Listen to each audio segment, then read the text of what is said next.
Бүгін біз әлемдегі шайды ең жақсы көретін топ 10 ел жайында айтатын боламыз. Әй, шай. Бұл әмбебап сусын әлемдегі ең танымал екінші сусын болып саналады. Ол кез келген жағдайда қолданылады екен. Суық, ыстық, сүтпен, бұрышпен тағы басқа, тізімі шексіз.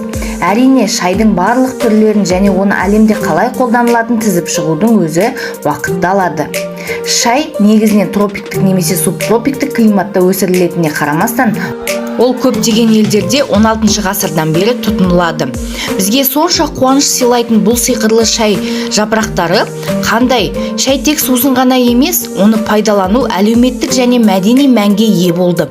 Бұл жерде сұрақ туындайды: әлемдегі ең көп шай ішетін мемлекеттер кім? Олай болса, біз бастайық. Бірінші орында Түркия. Жан басына шаққанда 6,87 килограмм шай қолданады екен. Мұнда шай өте танымал. Түркияда да, көрші халықтар арасында да бұл барлық мәдениеттің іргетасы. Бұл елде ең көп тұтынылатын ыстық сусын.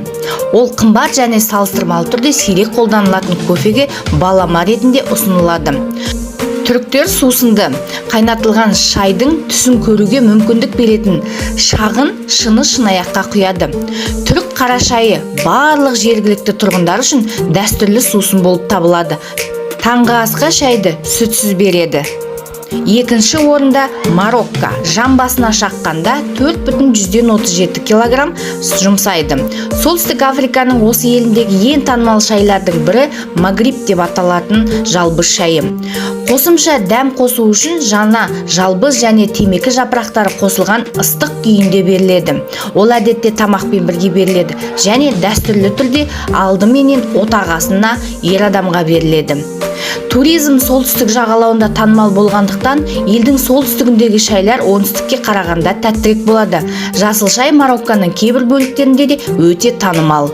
Үшінші орында Ирландия. Жан басына шаққанда 3,22 килограмм. Изумруд аралындағы шайға деген махаббат бұрыннан бері бар.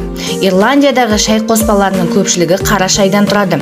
Әдетте Ирландияда шай ыстық, сүтпен, қантпен әртүрлі нұсқаларында беріледі. Елдегі орташа көрсеткіш бір адамға күніне 4 кесе шай екен.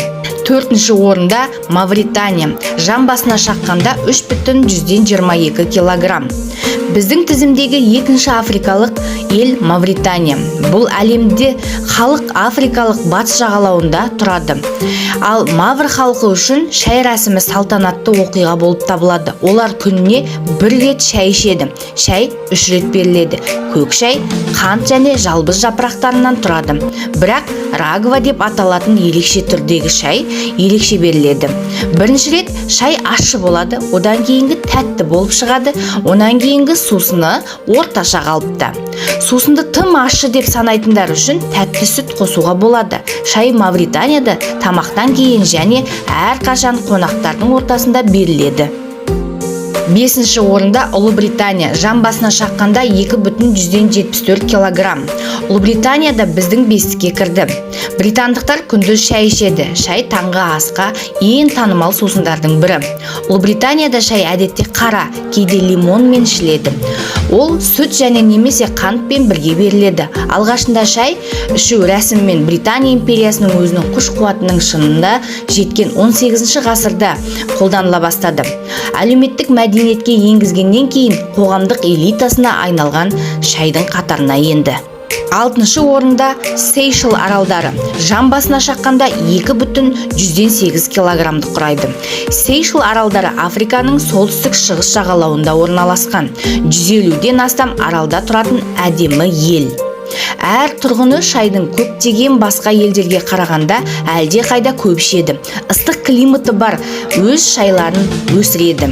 Аралда шай 5 негізгі дәмде сатылады: ваниль, жалбыз, апельсин, даршын және лимон. Ыстық күйінде беріледі және сүтпен бірге. 7-ші орында Біріккен Араб Әмірліктері. Жан басына шаққанда 1,187 килограммды құрайды. Қонақтарға шай қайнату арабтардың дәстүрлі қонақжайлылығы болып табылады. Және егер сіз шайды қабылдаудан бас тартуды шешсеңіз, әдетте әдепсіздік болып саналады. Бүкіл әлемде адамдар өз денсаулығына көбірек көңіл бөле бастағанда, жасыл шай үлкен танымалдылыққа ие болды.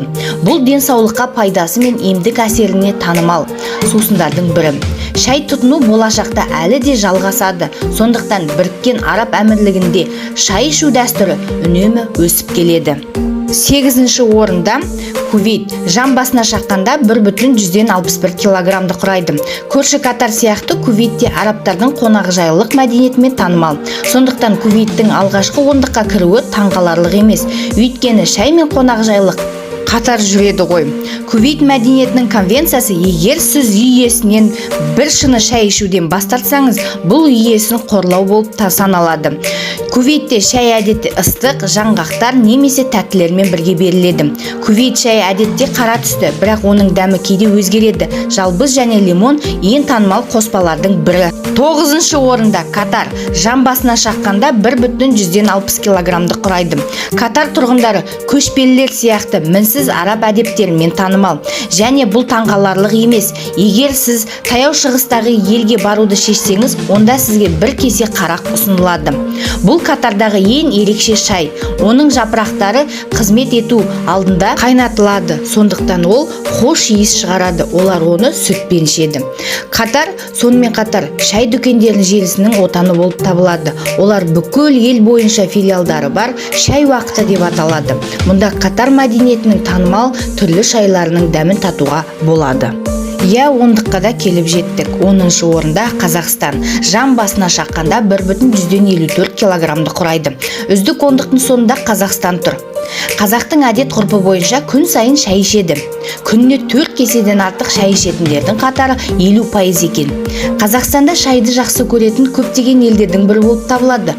Оның өзіндік шай дақылдығы жоқ. Сондықтан шай жапырақтарын көпшілік Үндістан, Қытай, Шри-Ланка елдерінен әкеледі. Қазақстанда тұтынылатын шайдың басым бөлігі ыстық күйінде беріледі. Көп жердегідей қонаққа бір кесе шай ұсыну қоғамдық мәдениетке енген және одан бас тарту әдепсіздік болып саналады.